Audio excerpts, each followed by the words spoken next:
Querido Senhor, obrigada por como o Senhor tem guiado e liderado esse movimento. Nós vemos uma mão poderosa por trás de cada passo que nós tomamos.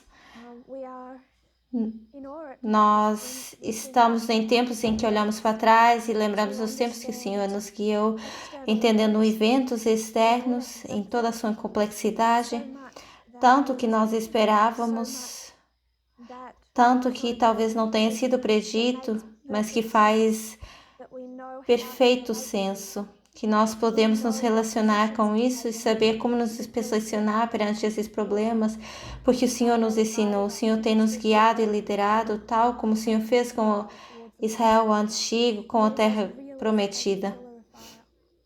Eu oro, Senhor, para que a gente continue estudando juntos e que possamos ver com mais clareza a forma sábia como o Senhor tem nos guiado. Que o Senhor aprofunde o nosso aprendizado, que ajude a nossa mente e os corações a absorver o que o Senhor quer nos ensinar nessas aulas. Em nome de Jesus, amém. Nós estamos estudando o clamor da meia-noite e isso me surpreende. 2018, 2019, 2020, 2021. Tem passado já algum tempo e nós estamos estudando o clamor da meia-noite, essas duas fontes de informação. E em 2018 foi o início de uma jornada incrível. E quando eu olho para o que 2018 foi e a luz que nós estamos caminhando até hoje, à medida que vamos olhar para isso e vendo o futuro, esses pequenos raios de luz que Deus nos tem dado, talvez alguns achem que isso não é racional, porque eu não consigo colocar isso e mostrar as partes dessa informação, mas isso é bem real, é bem verdadeiro. E é impossível a gente não se sentir inspirado. Eu acredito que com essa jornada, nós estamos então estudando duas fontes de informação. Isso deveria ser, na verdade, um pouco de uma crítica à esquerda. Quando nós olhamos mais para a esquerda e entendemos como peneirar a informação, como peneirar as fontes que nós lemos, tanto online como nos jornais. Na era de informação, como é que nós vamos organizar a informação, mesmo de fontes que a gente confia? Porque a gente não aceita 100% de uma fonte confiável e o que eles têm para dizer. Então, nós perdemos o trabalho que tínhamos aqui no quadro por causa da Campal semana passada. Então, eu vou desenhar novamente algumas coisas. E talvez eu vá perguntar a Catherine, você leu o Media Broadcast, o artigo de Elon Musk e ele tomando conta do Twitter? Sim. O que isso te fez pensar daquilo que nós temos dito sobre liberdade e igualdade? Será que isso conectou? Sim. Isso realmente está diretamente conectado com o tempo que estamos vivendo e isso foi bem interessante. Ele parece priorizar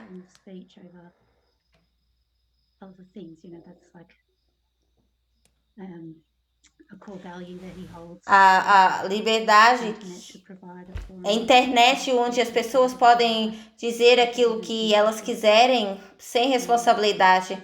Então eu acho que o artigo estava apontando para um pouquinho disso.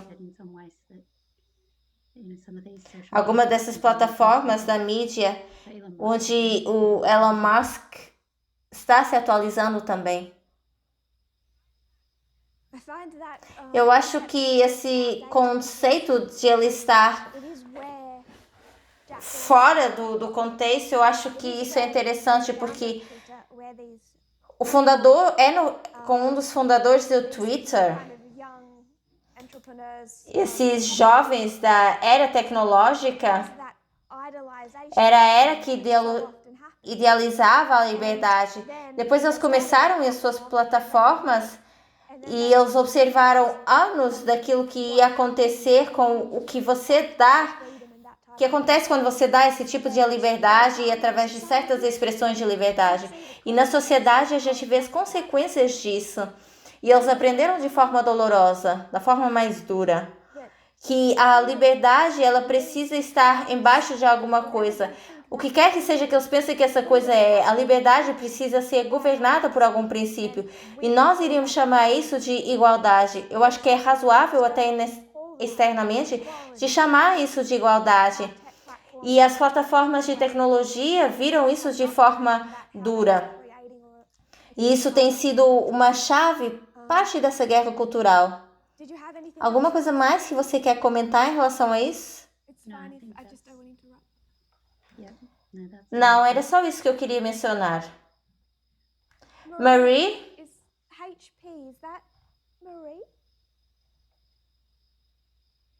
Sim, perdão, eu estou tentando colocar o meu computador em ordem.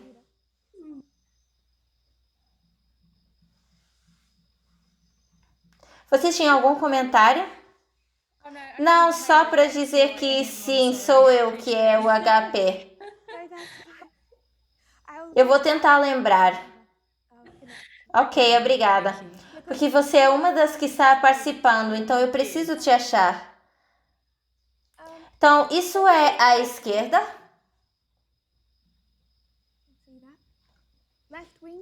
É a ala da esquerda e a ala da direita. E nós sabemos que o clamor da meia-noite foi para nos mudar da direita para a esquerda. Sabemos que isso também é importante, porque ambos os lados dessa cortina do grande conflito, quer a gente esteja lidando com o espiritual entre Cristo e Satanás, ou a gente esteja lidando com o mundo à nossa volta, que é o político, as eleições na Austrália, os centristas, os da esquerda ou da direita, é um pouco de uma confusão. Mas quer a gente esteja olhando para esses dois lados, até o externo, esses espectros políticos e as eleições, isso se centra numa escolha entre duas ideologias políticas, Cristo e Satanás, a esquerda e a direita. Talvez isso seja um pouco mais simples e possa assustar algumas pessoas, mas nós temos argumentado que a árvore do Jardim do Éden, onde Adão e Eva tinham que ambos, quando eles fizeram aquela escolha, o que aconteceu foi uma campanha eleitoral. Deus diz, não comam dela. Escolham o meu governo, escolham o princípio do meu governo. E Satanás desce e o que ele faz é fazer uma campanha política clássica, onde Satanás diz a Eva, olha o que o meu governo pode te oferecer, o meu governo pode te oferecer muito mais. Pode te oferecer liberdade, liberdade sem restrições. Deus está tentando te restringir. Está tentando te causar um dano ao restringir a tua liberdade. Se você quer ir para um nível mais elevado de ser e de poder, que é essa liberdade, vote em mim. E a Eva vota em Lúcifer. Então foi uma campanha. E Satanás ganha. Então ele fica com essa terra porque eles votaram por ele. E Deus, respeitando a liberdade das pessoas, liberdade de votar, porque a liberdade ainda é importante, Deus diz, você com a sua livre vontade, com a sua liberdade, votou por Satanás, pelo partido político de Satanás. Então eu, Deus, não posso interferir, porque a tua livre vontade te deixa escolher o partido que você quer. E tudo que acontece desde então é porque a Terra votou num partido político, um sistema que Satanás ofereceu no Éden. E o que Deus tem feito desde então é uma campanha política ao dizer, ok, algumas pessoas votaram por Satanás, mas toda pessoa na sua vida tem a oportunidade de votar. Queiram o governo de Lúcifer ou o governo de Deus. Então, ambos os lados do grande conflito dessa cortina estão centrados em política. Então, assim sendo, nós precisamos entendê-los. E o clamor da meia-noite foi parte da campanha política de Deus para a humanidade dizer: vocês pensam que é certo estar nesse espectro, mas eu preciso de movê-los. Porque o que nós acreditamos politicamente externamente está diretamente conectado com essa campanha eleitoral entre Cristo e Satanás. Então nós estávamos aqui.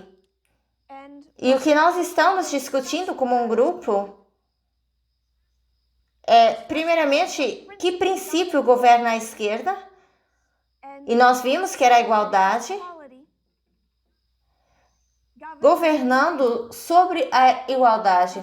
Um exemplo, nós compartilhamos no Media Broadcast o artigo que eu e a Catherine estávamos falando de Elon Musk e o Twitter. Esse é o problema que está ativando essa guerra cultural não só na América, nós também vemos isso na Coreia do Sul, no Ghana, na Rússia. Está ativando cada vez mais essa guerra cultural. A Rússia, de qualquer forma, não tem liberdade, isso se torna mais complicado. Então, a liberdade estando por baixo da igualdade. Mas a direita diz que a liberdade deve estar acima de todas as outras coisas. Ainda acreditando na igualdade, mas não querendo restringir a liberdade de alguém para prover essa igualdade. Então, não estão querendo restringir a liberdade de expressão no Twitter e perder essa liberdade de expressão que está por trás dessa crescente misoginia e esses grupos de milícia de racistas da direita. Donald Trump que está por trás dessa ideologia. Então nós definimos igualdade sobre liberdade, liberdade sobre igualdade na esquerda e na direita. Esses foram os termos políticos utilizados. Depois eu compartilhei um artigo da Vox e eu não sei se as pessoas tiveram oportunidade de ler isso novamente antes do dia de hoje ou antes de hoje à noite. Se vocês conseguiram ler isso essa tarde, por favor, se vocês puderem levantar a mão no chat se vocês leram esse artigo da Vox, para eu saber se as pessoas fizeram isso e quem conseguiu ler esse artigo.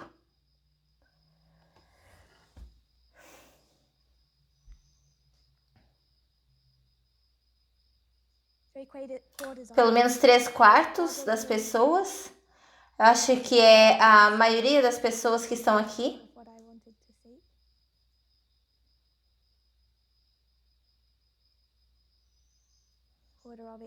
Então, esse artigo sim é comprido, alguns possam ter perdido um pouco isso. Molly, você viu alguma coisa a mais nesse artigo? Mediante o que nós estamos falando essas últimas semanas, estou tentando reavivar a sua memória. Sim, eu estava tentando refrescar a minha memória daquilo que a gente tem falado. Mas eu acho que eu só li metade disso, ainda nem sequer acabei. Tudo bem, eu sei que pedir às pessoas para fazer isso hoje à tarde, uma sexta-feira à tarde, e o quão comprido é esse artigo, não ia realmente acontecer. Eu estava curiosa se as pessoas tinham conseguido ver mais e tirar mais disso. Ler depois do que nós falamos a semana passada. Acho que isso poderia ter refrescado várias coisas na mente. Então, nós vamos citar algumas porções disso hoje à noite e eu creio que isso vai ajudar. Parcialmente baseado nesse artigo, mas sem necessariamente provar isso. Eu disse que o cristianismo estava aqui, o protestantismo que vamos chamar de dominionismo.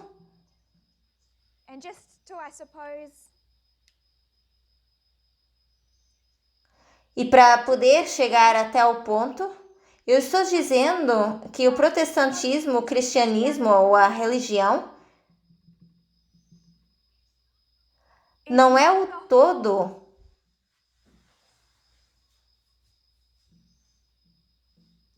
do problema. Eu estou dizendo que não é o todo desse problema. E também estou dizendo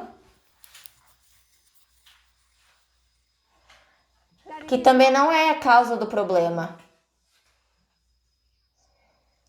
Então, nós gastamos a maioria do tempo desde 2018 olhando para o protestantismo, especificamente para a religião, mais o protestantismo, porque é daí que vai sair a lei dominical.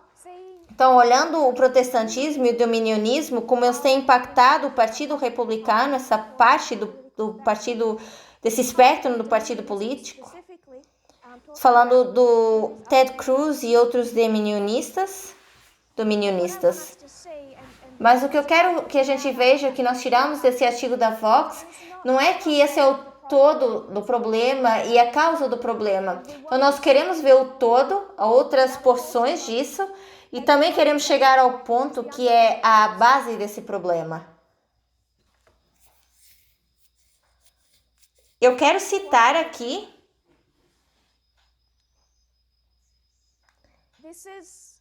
isso é um artigo, uma entrevista, e a pessoa que entrevistou é a Sarah Henry, e é do Humanist, é uma ativista sendo publicado. A Sarah Henry, ela é uma ateísta e ela está entrevistando uma mulher, a Alex DeBranco, que também é uma ateísta. Então é uma ateísta entrevistando uma outra ateísta.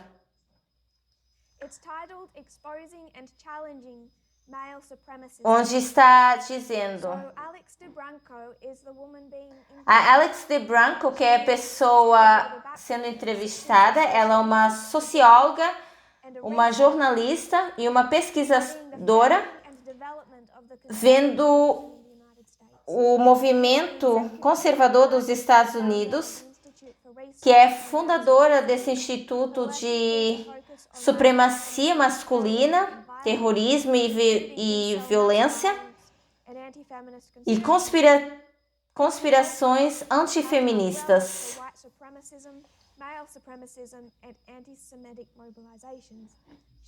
Ela dá treinamento para a justiça social também, faz mobilizações de várias ideologias.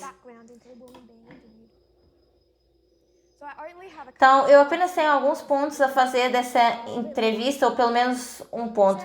A Sarah Henry diz: me diga um pouco de você. O que te fez fundar esse instituto para supremacia? Ela diz: a minha pesquisa original se baseou no anti-aborto e na violência sexual. Começando em 2010, eu estava olhando para o movimento de direitos dos homens. Nós vamos, na verdade, citar um pouco mais depois de Paul Elam. Com o passar do tempo, eu me preocupei com esse crescer de misoginia. E ela diz: me parece que mais do que uma vez, esse dominionismo, o nacionalismo branco e a supremacia masculina estão interligadas. Então, a pesquisadora vai perguntar a Alex DeBranco, parece a ela que a maioria das vezes é o dominionismo religioso interligado com o nacionalismo branco, o racismo e a supremacia masculina, que é o sexismo, onde ela diz que parece que o racismo e o sexismo se entrelaçam com o dominionismo cristão. E Alex DeBranco diz: na verdade, eu teria que dizer que as comunidades supremacistas brancas contemporâneas e supremacistas masculinos demonstram mais o que eu chamaria misoginia secular, o que inclui o que parece ser uma representação exagerada dos ateus no que diz respeito à sua pequena porcentagem da população. Então, são ateus sendo entrevistados, dizendo: não é o dominionismo religioso que se entrelaça em torno do racismo e da misoginia? E a Alex DeBranco contra-argumento e diz que contemporaneamente, não.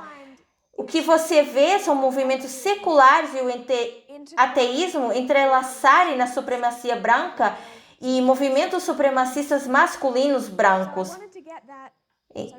Então, é o mesmo ponto que nós fizemos a semana passada, onde o artigo da Vox diz que existe um oleoduto entre o libertário e a direita. E vamos voltar e discutir o libertarianismo.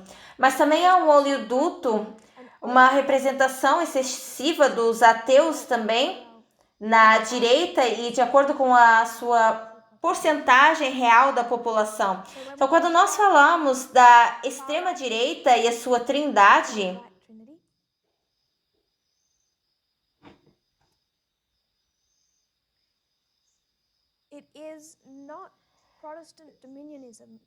não é o dominionismo protestante que toma a maior parte da questão. Então, o que ela disse é que o protestantismo, de acordo com isso, não é o todo do problema, não é a religião, não só o protestantismo, mas a religião, o dominionismo, não é nem sequer metade do problema. Isso é o que nós temos explorado.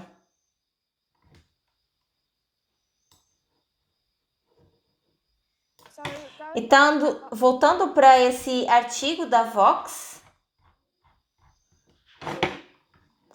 ele falou sobre essa trindade.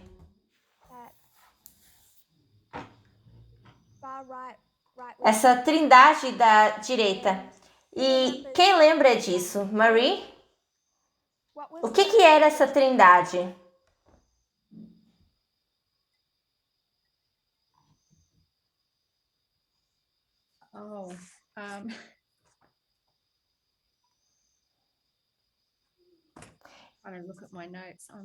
Eu tenho que olhar para as minhas notas, perdão. Tudo bem, sem problemas.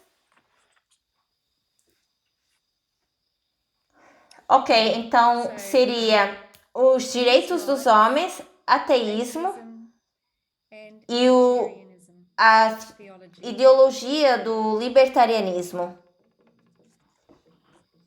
Direitos dos homens,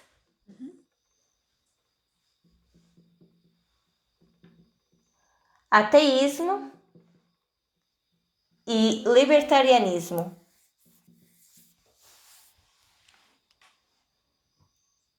Não é o dominionismo que constitui a maior parte do problema da direita. Está lá e nós já o visamos, porque é lá que o encontramos no Adventismo. E o Adventismo é um grupo muito pequeno de pessoas na realidade. Acho que todos dizemos que o Adventismo é um mundo pequeno. Todos sabem que quando tem uma notícia que não querem que muitas pessoas na igreja saibam, é uma comunidade pequena e estamos falando para uma comunidade pequena porque nos preocupamos com o Adventismo e com a igreja e as pessoas que estão lá. É o nosso público-alvo. Então, nós vamos visar as questões, os problemas que se relacionam com o Adventismo. Mas se nós nos afastarmos disso, nós ainda precisamos de o ver no seu contexto. Ainda precisamos de ver esses temas do racismo como um tema profético e o sexismo como um tema profético. Como a questão da lei dominical. Temos que ver isso no seu contexto externo correto. E quando colocamos no seu contexto externo correto, é uma combinação do ateísmo, do libertarianismo e misoginia, resumida nos movimentos dos direitos dos homens, mas misoginia em geral.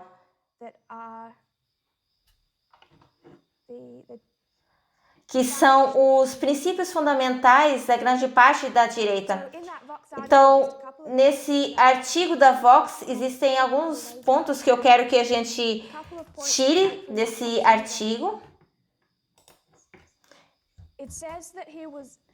Diz que ele foi para o colégio em 2006 e eu tinha 18 anos. quando ela foi para a faculdade. Então, quando esse artigo foi escrito, foi em 2015. Max tinha 27 por aí. Então, nós estamos falando de um segmento mais jovem da sociedade, onde todo o contexto estão discutindo a sombra do Gamergate, que é um segmento mais jovem da sociedade. E essa é uma das razões pelas quais estamos olhando para essa trindade secular. Ela é mais simbólica do futuro da América do que o seu passado. E por causa disso, nós podemos ver o perigo em que os Estados Unidos se encontram, onde o cordeiro que se parece com uma besta. Então, o Max, com certeza, seria cerca de 27. Então, não são os protestantes mais velhos que estão perdendo o dominionismo e tentando protegê-lo desesperadamente. Nós estamos falando de um segmento mais jovem. Citando o Max não pensa muito no feminismo em geral, ou pelo menos no que diz que o feminismo se tornou uma vez que as votações e os empregos e os direitos ao aborto foram ordenados e a palavra se tornou uma autopiedade e sexismo em relação aos homens. Max agora vê que as mulheres têm oportunidade de votar e agora podem ter um trabalho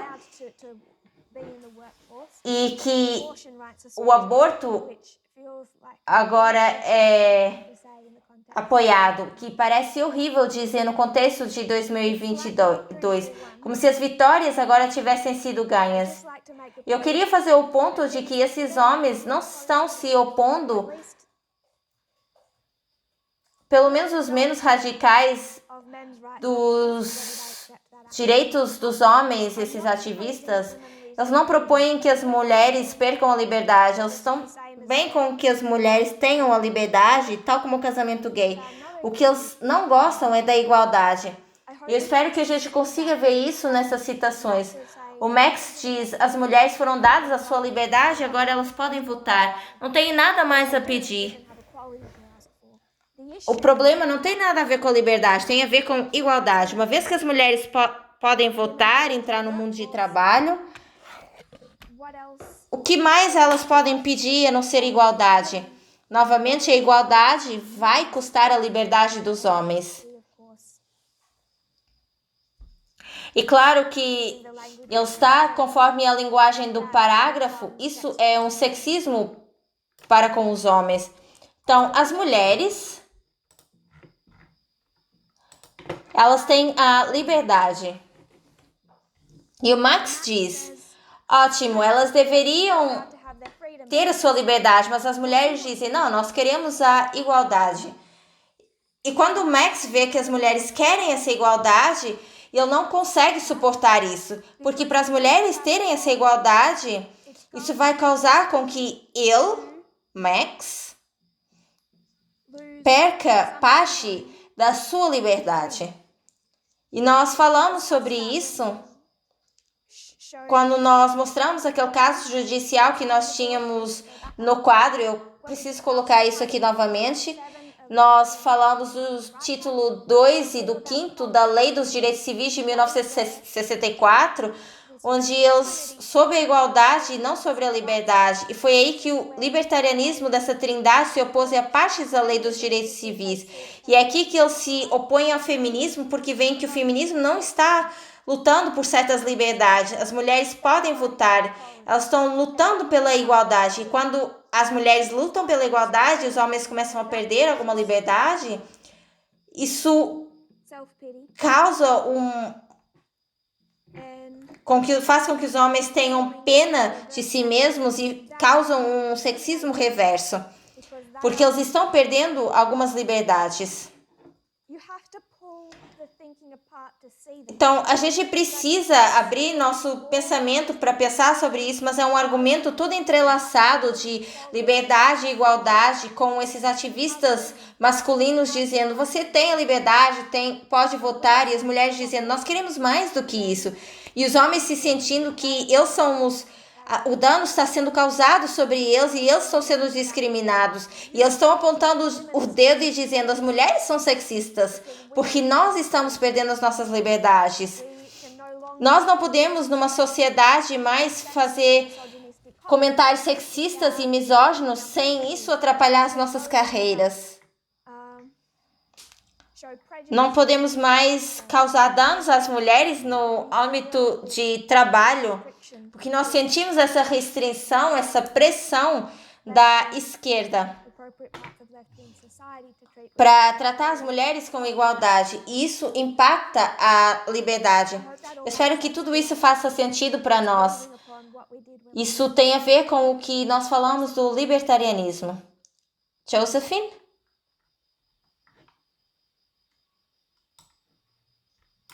Josephine?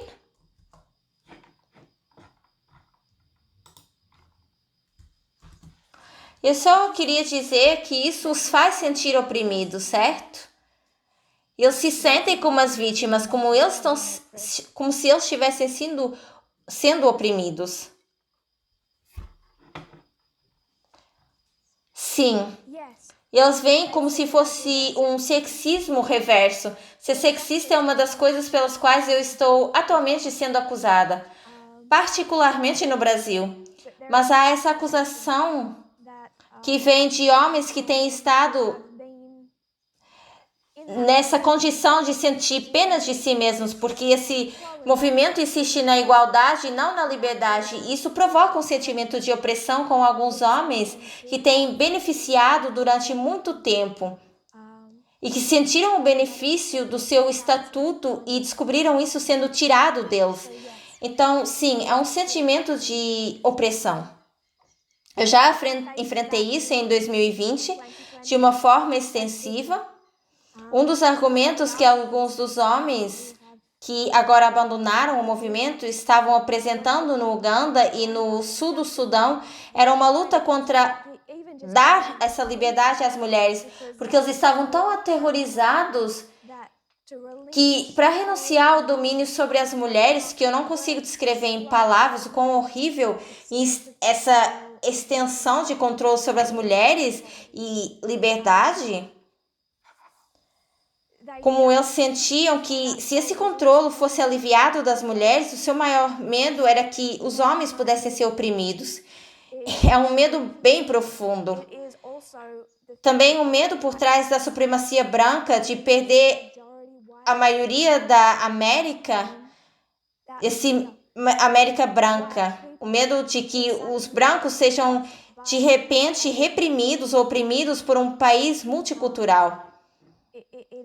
É esse medo, e nós já falamos sobre esse medo no contexto cristão. É esse medo que está por trás do dominionismo.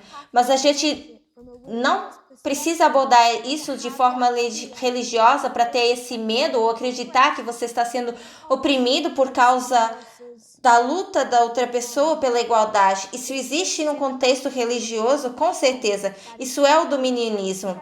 É a igreja e o Estado no seu âmago. 1888 no seu centro. Aqueles que guardavam o domingo em 1888 tinham tanto medo, achando que o domingo seria um dia de descanso. Tinham medo que esses católicos ou esses judeus entrassem, ou até parte dos adventistas, ou especialmente os católicos e os imigrantes irlandeses ou os judeus, tinham tanto medo em 1888 que perderiam a supremacia e que com isso eles seriam oprimidos. E se nós fôssemos ler A.T. Jones, tudo o que ele escreve sobre essa história é tão claro, onde o protestantismo estava sendo conduzido por 1888 como uma convicção de que eles seriam oprimidos, não só no futuro, mas que também estavam sendo oprimidos naquele momento. Muitas vezes, por causa dos imigrantes irlandeses, desses imigrantes irlandeses católicos ou esses imigrantes judeus, eles tinham certeza que não estavam sendo só oprimidos no futuro, mas também atualmente. E a única forma de parar isso era mudar a Constituição dos Estados Unidos e colocar o domingo como o dia de sábado e fazer com que todos guardassem esse dia. Então, esse sentimento de ser oprimido é muito importante. Se isso é uma opressão, porque existe uma opressão, porque houve essa opressão em 1888. Os adventistas, os judeus, os católicos, os irlandeses estavam sendo oprimidos. Pessoas do mundo secular estavam sendo oprimidos em 1888 por causa desse movimento ou essa união de igreja e Estado. Havia essa opressão. Há essa opressão nos dias de hoje. De raças diferentes, dos imigrantes, dos judeus. É uma hostilidade também com as pessoas da Ásia. Existe essa opressão nesse contexto da lei dominical. No contexto mais fundamental e mais profundo, que é generalizado, e a pior opressão da sociedade humana é a misoginia. Há essa opressão. Houve essa opressão em 1888, houve uma opressão em 1850. A escravidão. Mas foi o Sul que dizia, nós é que estamos sendo oprimidos. Somos oprimidos por Abraham Lincoln e por esse grande governo do Norte. Então há uma opressão, mas são as pessoas que não estavam sendo oprimidas que se acham as vítimas, que sentem pena delas mesmas. Os estados do Sul na Guerra Civil, que sentem pena deles mesmos. O protestantismo de 1888. Os grupos de direitos dos homens hoje em dia. E todas as pessoas que dizem que não são ativistas dos direitos dos homens, mas estão na mesma ideologia. Josephine, você queria acrescentar mais alguma coisa ou você terminou? Terminei. Eu acho que eu vou escrever para você depois sobre a minha história. Tudo bem. Obrigada por compartilhar, porque é um ponto importante de se fazer. Existe dano sendo causado a um segmento da sociedade, mas não é um segmento Mas na Flórida não são as crianças em idade escolar que estão sendo reprimidas e prejudicadas. Não são as pessoas heterossexuais cisgênero, mas sim a comunidade LGBT. E tem sido dessa forma desde 1850, desde 1888, então será assim nos dias de hoje. Continuando a citar. Mas estes caprichos, essas queixas específicas de Gamergate, o tipo de pessoa que se aplica a si próprio como ativista dos direitos dos homens versus o tipo que prefere algum outro acrônimo são apenas sintomas de um sentido masculino mais amplo de vitimização. É sobre este complexo de vítimas que pretendo falar-vos. Então, esse artigo reconhece que alguém pode não querer ser chamado de ativista dos direitos dos homens. Algumas pessoas estavam envolvidas no Gamergate e outras não. Mas é um amplo segmento de homens da sociedade e das mulheres que também defendem essa mentalidade, que tem esse sentido, esses sentimentos de vitimização. Esse Max também prefere não ser chamado de ativista dos direitos dos homens, prefere ser chamado de humanista, onde seria um ateísta racional.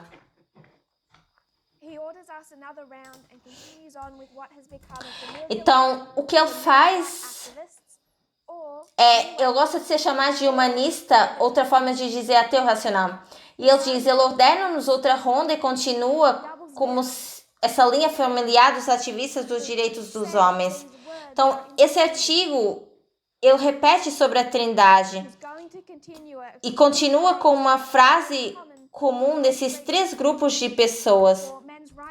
Para os direitos dos homens, para o novo ateísmo também, que é o ateísmo do século XXI, e também os libertários. Então, é a segunda vez que esse artigo Fala sobre isso e coloca algum peso aqui.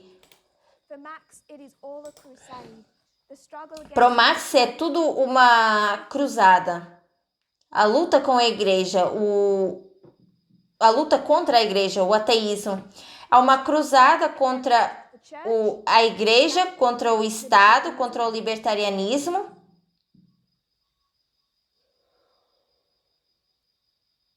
E as mulheres. Então, pro Marx é tudo uma luta contra a igreja, o Estado, as mulheres, a igreja, o ateísmo, o Estado, o libertarianismo, as mulheres, o feminismo. E qual é a frase mais comum que se encontra por trás de cada um desses segmentos da Trindade? É a afirmação explícita que eles são os últimos transmissores da razão que resta, citando o tipo de frases que eles iriam utilizar. Elas, as feministas, essas pessoas religiosas, aquele que não seja libertário, elas não usam lógica. Eu estou querendo arrazoar sobre lógica. Eu estou interessado em evidências. Você não pode percorrer uma secção de comentários sem passar por alguns desses. E eles são marcadores tribais, não com reivindicações não reais. Então, quando a gente começa a falar do novo ateísmo e pessoas como Richard Dawkins e o Christopher Hitchens, a gente vê essas frases num segmento maior da sociedade secular. E mesmo numa sociedade não secular, no meio religioso, que vão se sintonizar para ouvir alguém como, eu acho que o Simmons, o Sam Harris.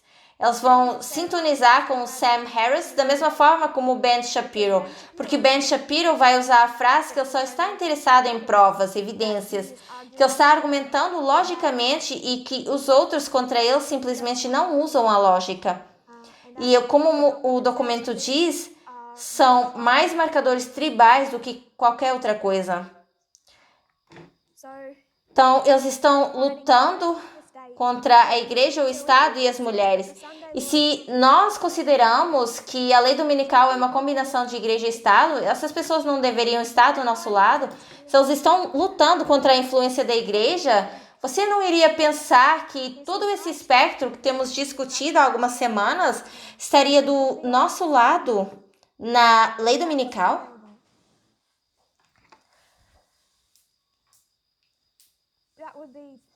Essa seria a expectativa racional, não seria? Mas lembre-se, eu sou irracional. Então, aí está. Somos irracionais, aparentemente.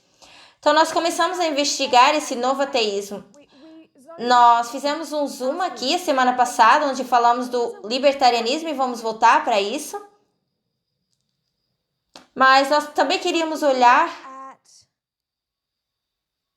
para o ateísmo militante do mundo pós 11 de setembro. Isso levou-nos aos antepassados esses 4 cavaleiros do ateísmo moderno, as pessoas mais influentes, claro, homens, as pessoas mais influentes do ateísmo moderno,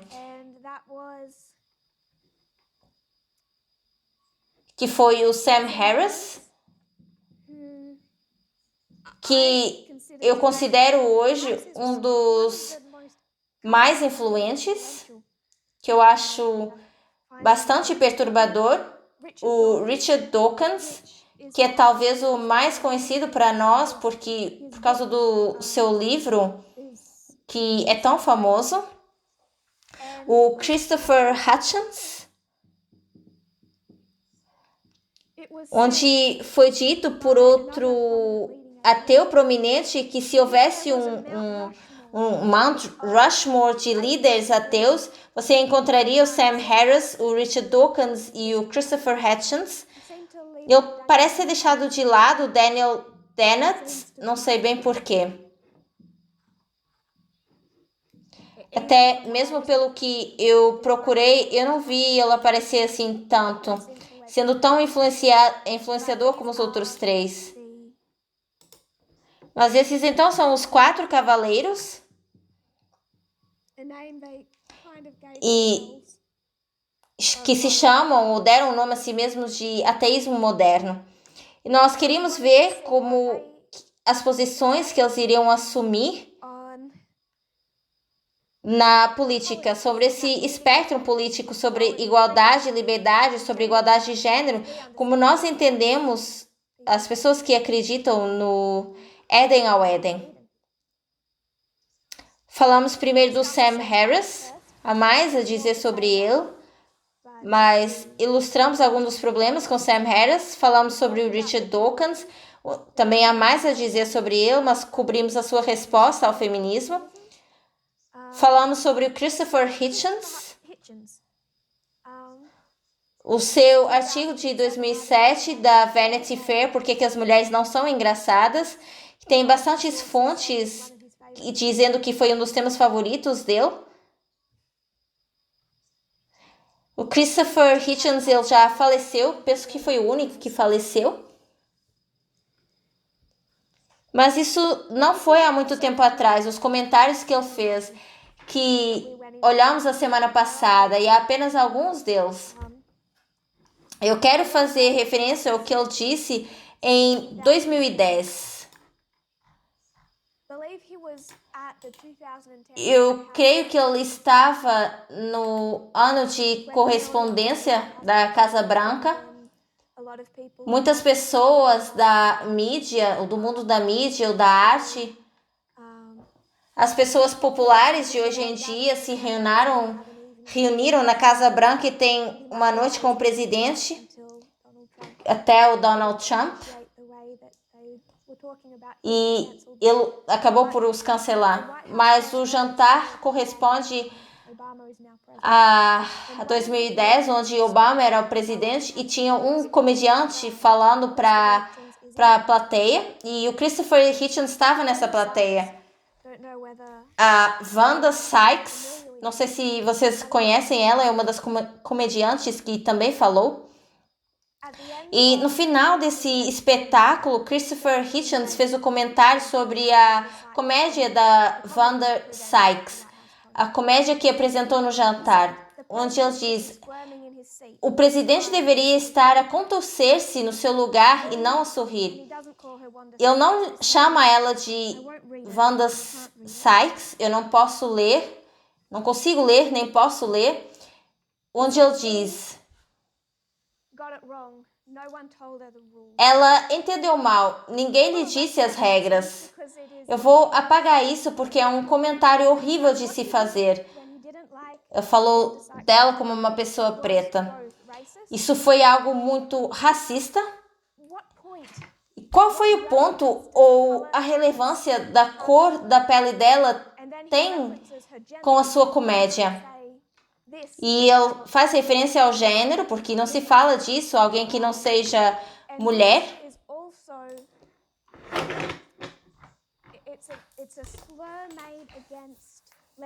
Isso também foi algo comentado para mulheres lésbicas, porque ela é lésbica, uma difamação. Mas também uma insinuação à sua aparência, porque ela é uma lésbica que não usa roupa masculina e pode ter cabelo curto, etc. Mas ele ataca sobre a cor da sua pele, sobre o seu sexo, sobre a sua orientação sexual, tudo isso para dizer que ele não gostou da comédia dela. Tal era o homem que era Christopher Hitchens e o homem que usava de razão e lógica. Essa evolução social para explicar por que as mulheres não são engraçadas, um dos homens mais influentes do ateísmo moderno. Então eu não quero mais falar do Christopher Hitchens, porque além de um exemplo do porquê que jovens de 27 anos como Max em 2017 têm a atitude que têm, não acho muito mais que ele possa contribuir para fazer um ponto que nós queremos fazer. Eu poderia justificar ter a cara dele.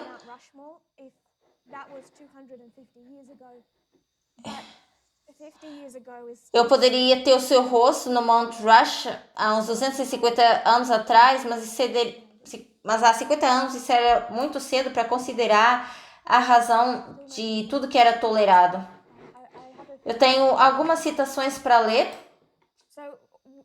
Então, se vocês lembrarem do que está acima, nós falamos de duas mulheres, a Sarah Henry, que entrevistou a Alex DeBranco, e a Alex fez o comentário na sua pesquisa inicial que estava observando ativistas dos direitos dos homens, como o Paul Elam. E eu quero citar, na realidade, o Paul Elam.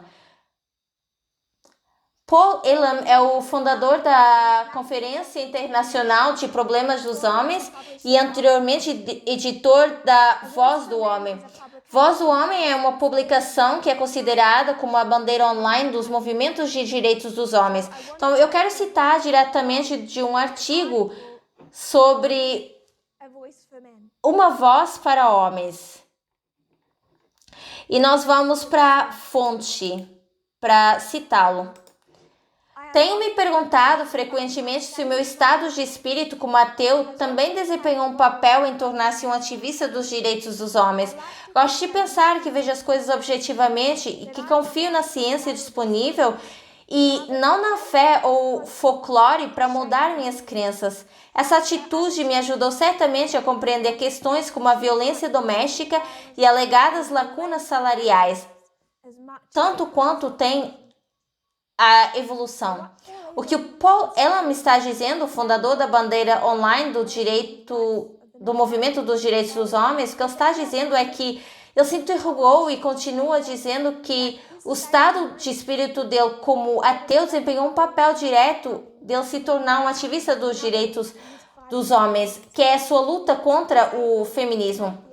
Porque como um ateu, ele consegue olhar para as coisas de forma mais objetiva. Não precisa da fé, como as feministas e as pessoas religiosas, que são os cristãos. Então, ele não precisa dessa fé nem o folclore para moldar as suas crenças. Olhando apenas para a racionalidade, ele pode compreender a violência doméstica e combater o feminismo sobre a violência doméstica e combater o feminismo sobre o que ele chama de o fosso salarial com a mesma facilidade com que ele consegue combater o criacionismo. Porque o seu pensamento subjacente, ele é o mesmo. É por isso que existe esse oleoduto entre os dois. Ele diz, existe esse oleoduto e é porque o pensamento fundamental de ambos é o mesmo.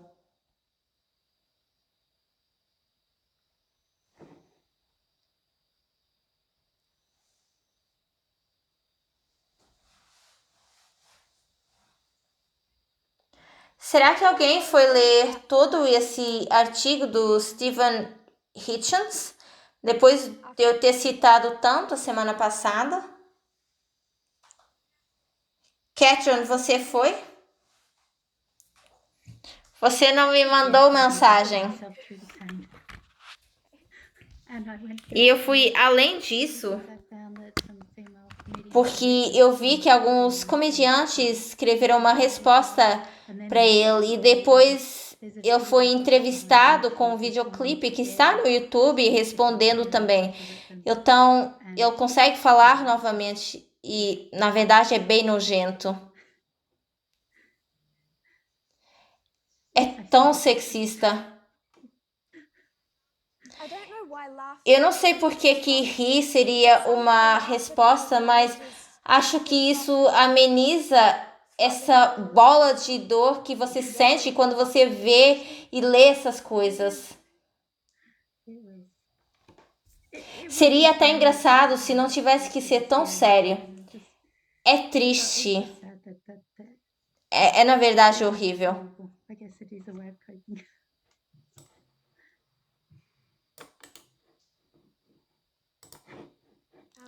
Obrigado pelo contexto que você adicionou. Muitas vezes é complicado quando elas duplicam os pensamentos. Eu estava numa livraria ontem, onde eu vi um livro escrito por uma mulher explicando a história das mulheres políticas na Austrália e como a comunicação social as trata, a mídia. Na verdade, eu até tirei uma foto disso. Eu ainda não li o livro. Talvez tenha algumas coisas com as quais eu não concordo, mas eu também tenho certeza que tem muita história exata, que é título como Media Torts, mostra como a mídia trata as mulheres políticas. E eu penso que muitos de nós já vimos o suficiente para estarmos familiarizados com a extensão da misoginia na política australiana.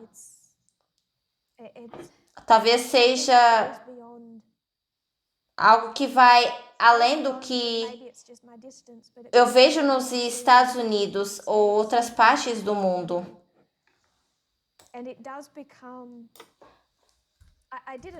Eu não vou ler isso porque eu não quero.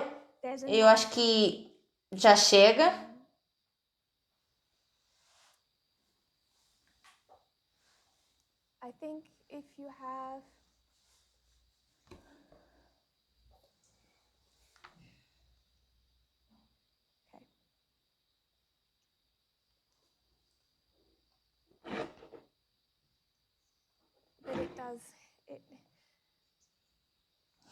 E o autor do artigo que entrevista o Max e mostra essa trindade que eles podem ver em 2015 certamente só cresceu. Ele afirma que é ver essa desigualdade e você precisa ter os olhos abertos para isso. Você precisa ler o livro como o novo Jim Crow para compreender a extensão do racismo e policiamento nos tribunais dos Estados Unidos. É preciso ler o livro como esse para ver o racismo institucional. Se você não se educar a si próprio, então você não vai vê-lo. Mas uma vez que você o vê, você não consegue mais não enxergar isso. E outra coisa que a educação vai fazer é ensinar. E outra coisa que ensina é a experiência. Parte da educação e experiência é o que ajuda a ver a vasta necessidade da igualdade. E se eu pudesse citar um amigo meu, a religião é semelhante. Existem provas. Um ser humano não poderia ter construído o modelo do Éden ao Éden, não poderia ter construído o que esse movimento ensinou antes de 2018 e antes. Um ser humano não é capaz de fazê-lo. Há provas. O próprio ser humano não poderia ter previsto o que aconteceria entre a Rússia e os Estados Unidos no final de 2021. Existem provas e também há o que é a experiência.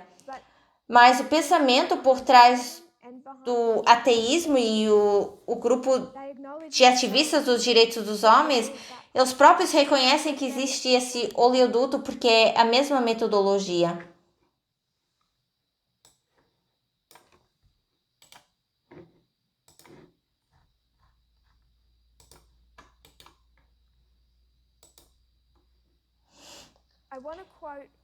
Eu quero citar do Phil Torres. Phil Torres é um ateu firme e há muita coisa que ele diz com que eu não concordo. Ele é um biólogo, um comunicador científico, fotógrafo e apresentador de televisão que está em Nova York e que trabalha em vários projetos ao redor do mundo. E ele escreveu um artigo para um salão em 2017 e ele entra na história do novo ateísmo. Agora, o Richard Dawkins opõe-se que se chame novo ateísmo porque é realmente um ateísmo dos dias modernos. E esse é o ponto que Richard Dawkins faz. Não é novo, é apenas uma continuação de um movimento ateu. E as pessoas tendem a reconhecer que essa é a verdade. Não é como um mero segmento de ateísmo, é ateísmo moderno. E citando desse artigo de Phil Torres, o novo movimento ateu surgiu pouco depois dos ataques de 11 de setembro como o livro mais vendido por Sam Harris. O que nós mencionamos a semana passada, que se seguiram por Richard Dawkins, o Daniel Dutton e o falecido Christopher Hitchens. Durante muitos anos, Phil Torres, estive entre os maiores aliados do movimento do novo ateísmo. Então, ele era um grande aliado desse grupo. Depois ele entra em todos os problemas do novo ateísmo, que é uma descrição daquilo que nós já dissemos, que é a misoginia. E nós ainda não falamos do racismo. Então, eu estou pulando bastante. Ele fica mais baixo na sua explicação do que estava errado. Ele diz declarações consequentes sobre o perfil dos aeroportos, alegações graves de violação em conferências ateístas e os tweets de grandes líderes ligam a websites a supremacia branca e as mulheres mais alienadas, pessoas de cor e pessoas que talvez pudessem descrever moralmente como moralmente normais. Eu posso estar errado, mas penso que esse foi o Sam Harris. E ele diz, acho que a maioria das pessoas brancas como eu, Phil Torres, persistimos na nossa convicção do que é, em geral, o novo movimento ateu ainda era uma força para o bem no mundo. E é uma vergonha pessoal extraordinária que eu tenha mantido esse ponto de vista até o presente ano. Esse ano é 2017. Então, ele disse que ele era um dos maiores aliados desses homens do novo ateísmo. E ele disse que é de uma vergonha pessoal para ele mesmo, que ele continuava pensando que esse movimento, tirando alguns problemas, era bom para o mundo até 2017. E ele diz, para mim foi uma série de eventos que me levou a esse ponto. Vamos considerar alguns tweets que foram colocados. E diz, por que é que quase todos os homens que são feministas interseccionais da terceira onda, não fisicamente débeis, têm hábitos corporais terríveis? Outro tweet da mesma pessoa. Nunca compreendi como alguém pode se orgulhar de ser homossexual. Como é que pode ser orgulhoso de algo para o qual nunca trabalhou? Talvez eu esteja citando não o Monte Rushmore, mas outras vozes ateístas do mundo de hoje. Não é uma boa leitura. Muitas figuras de destaque se aliaram recentemente com essa personalidade, o Dave Rubin, uma pessoa que foi repetidamente dado a Milo Yiannopoulos, onde ele diz, uma vez a direita diz que os rapazes deveriam deixar de se queixar de terem sido estuprados por padres católicos. Se os padres fossem tão bonitos como ele, essa plataforma no seu programa. Gostaria de receber uma cópia, por favor. E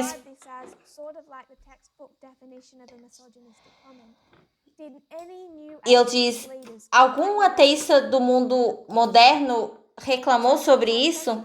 Ele diz, claro que não. Então ele está definindo o problema e diz que essa revista, o Skeptic, antes de 2017, publicou uma revisão de Milo Yiannopoulos e o livro que ele publicou, intitulado como Perigoso.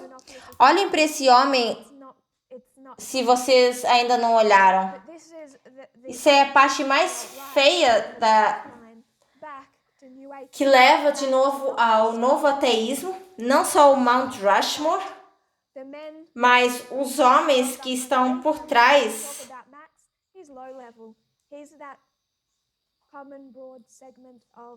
da grande sociedade que está sendo impactada pelo pensamento dessa pessoa.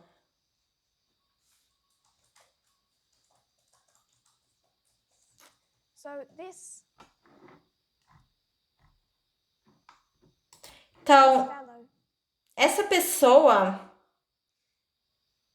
o Phil Torres, ele disse que tem bastante vergonha que ele ainda estivesse aliado com esse movimento ateu moderno. Mas ele agora se separou, ele ainda é ateu, mas se separou desse movimento, não quer ter nada a ver com esse movimento. Eu tenho um pouco de problema com ele ainda, porque se ele realmente se envergonhasse disso, deveria estar envergonhado. Isso são 10 anos depois do Hitchens ter escrito esse artigo. E o título do artigo do Torres é como é que o novo ateísmo escorregou na direita. E eu creio que isso é um pouco de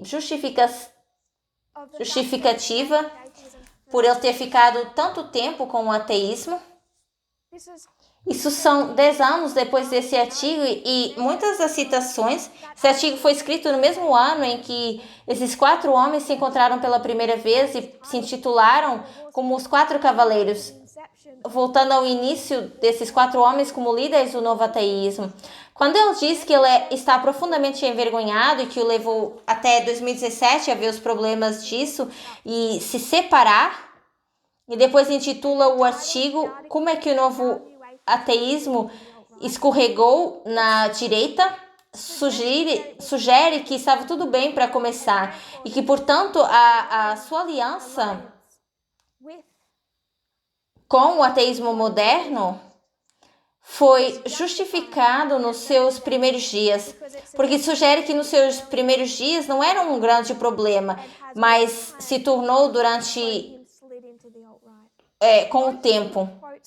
Então, a maioria das citações e os comentários que fizemos particularmente na semana passada se referem a 2007, 2008, 2010, 2014.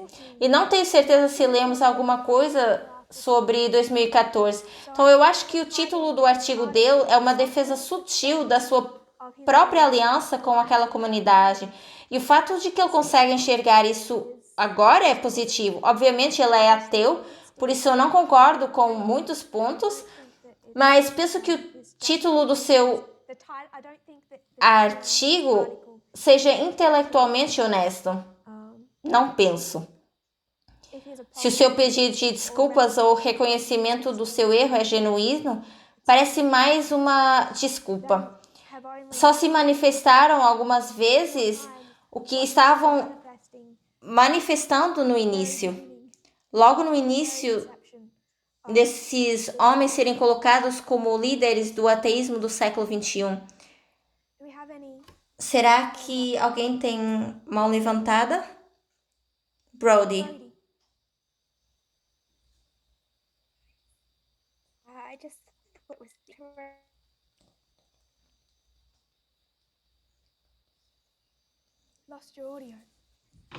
Brody, perdemos o seu áudio.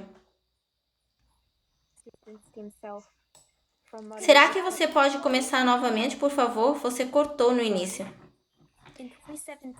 Em 2017, ele já tinha se distanciado desse novo ateísmo e logo depois ele pediu em casamento a sua esposa. Ele teve que, de alguma forma potencial, fazer isso. Esse movimento se considera como o iluminismo moderno. Talvez a sua esposa o tenha iluminado. Podemos apenas esperar que sim, que ela continue fazendo isso. Eu quero mencionar raça. Apenas um exemplo de um número que ilustra o racismo que também se vê nessa comunidade. Em 1999 foi publicado um livro por Richard J. Einstein e Charles Murray. E o que esse livro, The Bell Curve, defendia era que os negros são geneticamente inferiores em inteligência aos brancos. É um livro de 1994 argumentando sobre uma inferioridade genética das pessoas de cor em comparação com as pessoas brancas. Numa discussão entre Sam Harris e Christopher Hitchens, eu escrevi o nome dele errado aqui.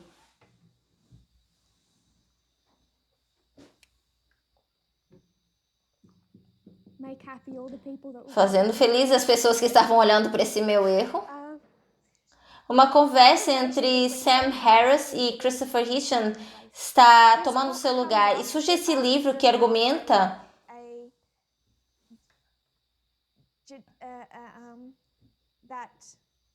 que os negros são geneticamente inferiores em inteligência aos brancos. Esse livro surge numa discussão entre Sam Harris e Christopher Hitchens.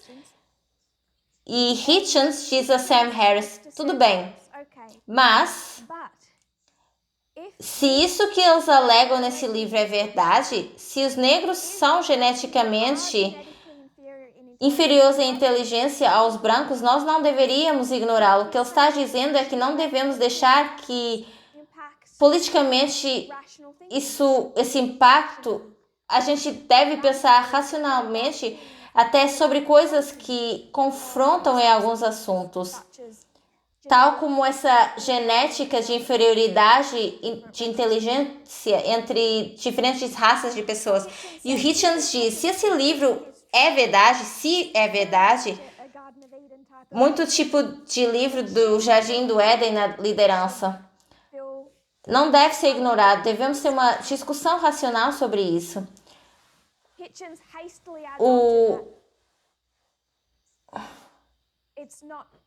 Isso não é viável. Tenho certeza que não é verdade. Mas se for verdade, deveríamos ter uma discussão sobre isso.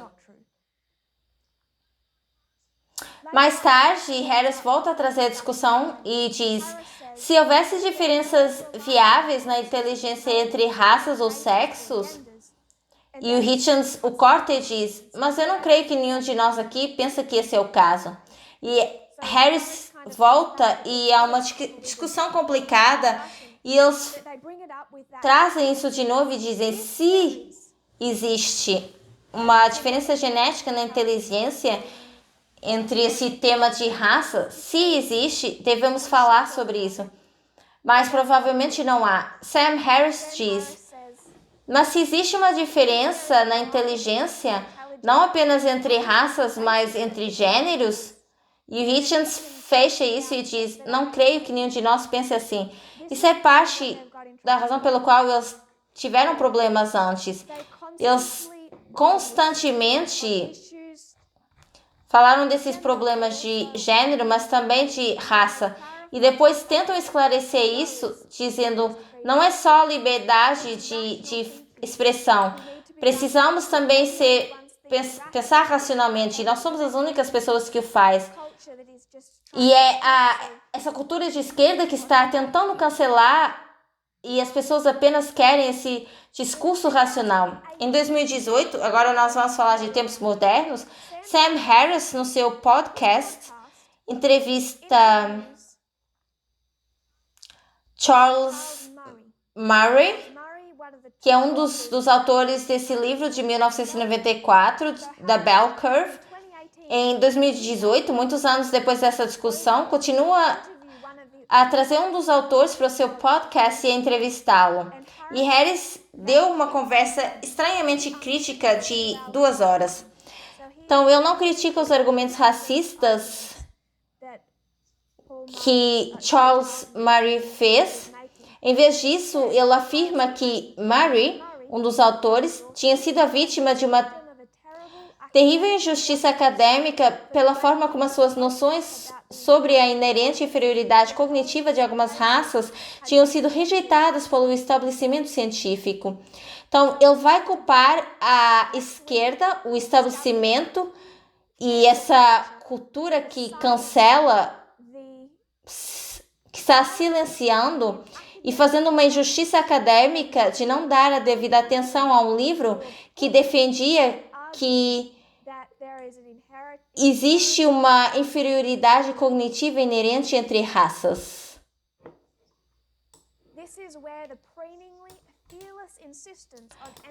E é aqui que surge esse problema que eles estão pensando de questões desconfortáveis.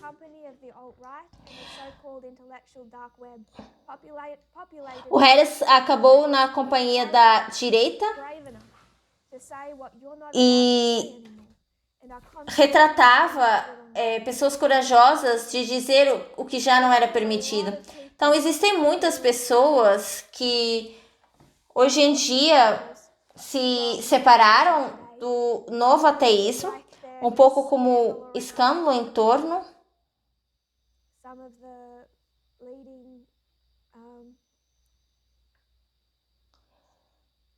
aquele da igreja que acabou de ser demitido, naquela igreja de Sydney. Eu fiquei com a mente completamente em branco agora, com esses nomes e títulos. O Jerry Falwell nos Estados Unidos, um escândalo, mas o impacto do seu pensamento e filosofia e o que isso teve em milhões de maxes é realmente aquilo que nós estamos falando. Não é uma visão da extrema direita. Não foi o George Bell, foi aquele do Hillsongs que acabou num escândalo. Mas as coisas que esses homens disseram e o que Jerry Falwell disse, o Jr., penso que seu pai foi o mais problemático, é realmente vergonhoso, com os comentários de ideologia apoiada pelo novo ateísmo. No seu mais extremo, mas também, como ilustra aquele artigo da Vox, pelo grande segmento da sociedade que não se intitula de ativistas dos direitos dos homens e que não gostam desses títulos, que talvez não se intitulem novos ateus, mas ouvem Ben Shapiro, Jordan Peterson, Richard Dawkins, Sam Harris, e toda a visão do mundo é mudada por ele. E o ponto que eu quero referir é que quando olhamos para esse problema, o problema que é esse aqui, o protestantismo, o cristianismo não pode ser a raiz do problema. Se fosse a raiz do problema, à medida que a América se torna mais secular, isso não é a raiz do problema com a Coreia do Sul. Já partilhamos de artigos sobre o que os movimentos de direitos dos homens fazem na Coreia do Sul. Não é a raiz do problema na Austrália, não é a raiz do problema na Romênia, não é a raiz do problema no Brasil. A raiz do problema não é o protestantismo.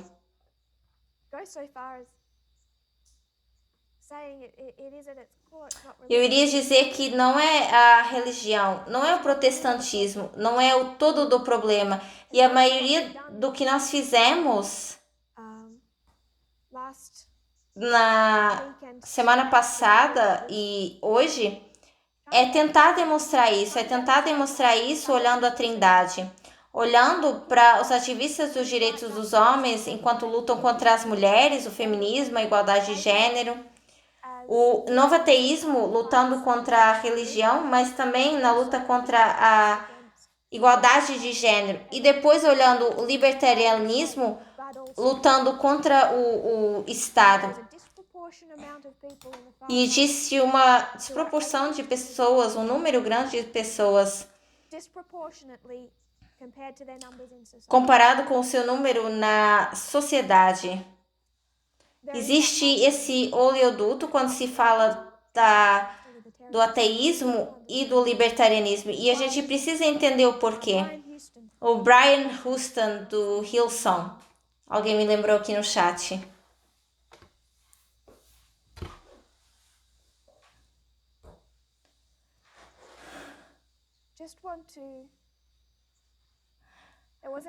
Havia um artigo que fala do sexismo nesses movimentos e deu duas razões porque esse sexismo existe no movimento ateísta. A primeira razão que eles dão, penso que é a razão principal, que é primeiro listada, é o Darwinism. Philip Kitchener, professor da filosofia da Universidade da Colômbia, escreveu no New York Times em 2012 que o primeiro princípio do darwinismo social é a crença de que as pessoas têm capacidade e talentos intrínsecos e correspondentes fraquezas intrínsecas. Se você tem talentos e fraquezas intrínsecas, o darwinismo social ensina que isso se desenvolveu através da evolução. Assim, talvez o pensamento racional seja possível, talvez tenha desenvolvido intrinsecamente ao longo de milhões de anos, e uma fraqueza intrínseca de pessoas negras no que diz respeito à inteligência, e os brancos desenvolveram um intrínseco talento e que vai ser desenvolvido independentemente da cultura econômica e social que eles desenvolverem. Milhares de mulheres ao longo dos anos desenvolveram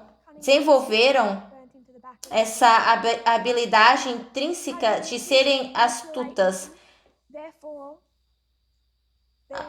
Essas mulheres, elas manipulam os homens, sendo, portanto, a força dominante, mesmo numa sociedade patriarcal. Desenvolveram uma fraqueza intrínseca para um sentido de humor, uma capacidade intrínseca de ser capaz de nutrir e criar crianças. Sam Harris. Elas têm uma capacidade intrínseca de serem nutridoras. Assim, elas têm uma fraqueza também intrínseca quando se trata de conflito e pensamento racional. Tudo isso é o primeiro ponto do daoísmo social. O conceito como os homens são de Marte e as mulheres são de Vênus é uma versão dessas ideias daoístas sociais de gênero essencialista. No movimento ateu, o daoísmo social ele tem funcionado como uma agressão justificável das mulheres por homens naturalmente agressivos. Então, essa agressão às mulheres é justificada porque os homens são naturalmente agressivos. Como Richard Dawkins diz, se você entrar no carro bêbado e conduzir bêbado, o que você espera que aconteça? Se ficar bêbado ao pé de um homem, o que você espera que aconteça? Ele vai estuprá-lo porque ele desenvolveu uma agressão natural. Isso é uma coisa intrínseca que o homem tem. Então, é culpa da mulher se ela causa que ele a estupre.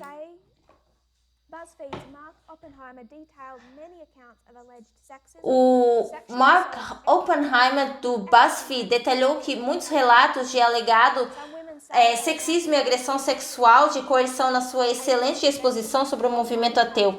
Algumas mulheres dizem que são agora assediadas ou ridicularizadas pelas convenções ateístas. E os ataques online, que incluem jubilações, ameaças de violação anal e outros prazeres, são tão cruéis que 2 ativistas com quem falei foram diagnosticados com o PTSD. Então, por que eu não faria isso se o Rushmore justifica os crimes sexuais e o assédio sexual? Isso filtra ao nível do Max. Os comentários do Randy foram em resposta a acusações feitas por múltiplas mulheres contra Michael Sherman, o fundador da revista Skeptic. Sherman bebeu um pouco demais e não se lembra. Não sei, o que o Randy usa. Acabo de saber que ele se comporta mal com as mulheres, o que eu acho que é o que os homens fazem quando estão bêbados. Essa ideia de assédio sexual com as mulheres no século XXI é homens serão homens. Por que homens serão homens? Não porque Deus criou homens para serem homens, não porque houve essa criação que colocou essas qualidades nos homens, mas porque causas de milhões de anos de essencialismo biológico que criou forças intrínsecas e fraquezas intrínsecas. E a mesma lógica manifesta-se em afirmações que justificam a violência sexual sobre o comportamento ou estilo de vestir de uma mulher.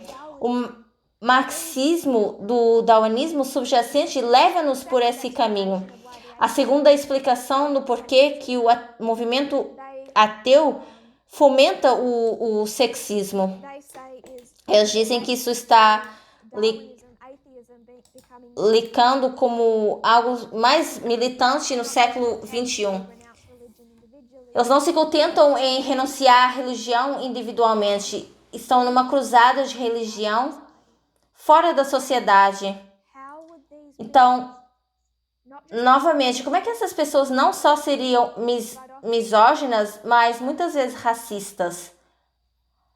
Como se aproximariam da questão de igreja e Estado, se a igreja e Estado é o que traz a lei dominical. E a lei dominical é como nós, enquanto movimento, entendemos desde 2019. Então, como é que essas pessoas da comunidade ateísta, liderada por darwinismo social, que ensina os pontos fortes e fracos intrínsecos, o racismo e o sexismo que isso fomenta, como é que eles iriam abordar uma combinação de igreja e Estado, de moralidade? Então, nós dissemos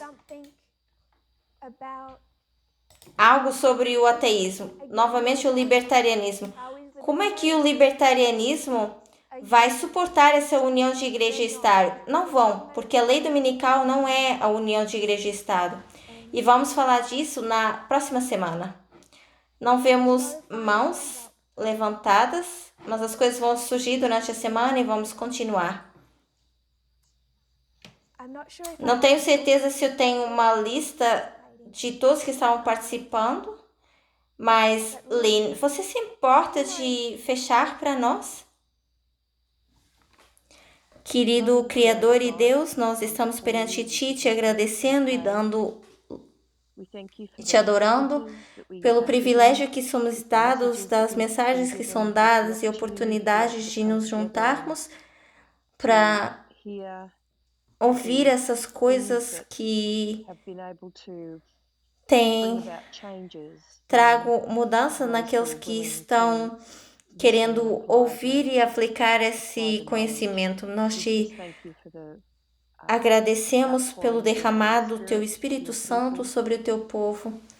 Pedimos que o Senhor trabalhe em cada um dos nossos corações para que a gente consiga entender todas essas coisas melhor à medida que formos avançando, porque nós sabemos que ainda há muito para compreender. Nós pedimos que o Senhor abra os nossos olhos, nossos ouvidos, corações e mentes, para que a gente possa seguir o Cordeiro onde quer que Ele vá. Novamente, nós te agradecemos pelo privilégio de podermos estar nesse movimento, nesse tempo da história. Oro por todos que estão conosco nesse final de dia, agradecemos pelo sábado e pedimos uma bênção sobre todos aqueles que estão aqui e também aqueles que ainda não conseguiram estar hoje nessa aula. Agradecemos novamente pelas tuas bênçãos e misericórdia, orando em nome de Jesus. Amém.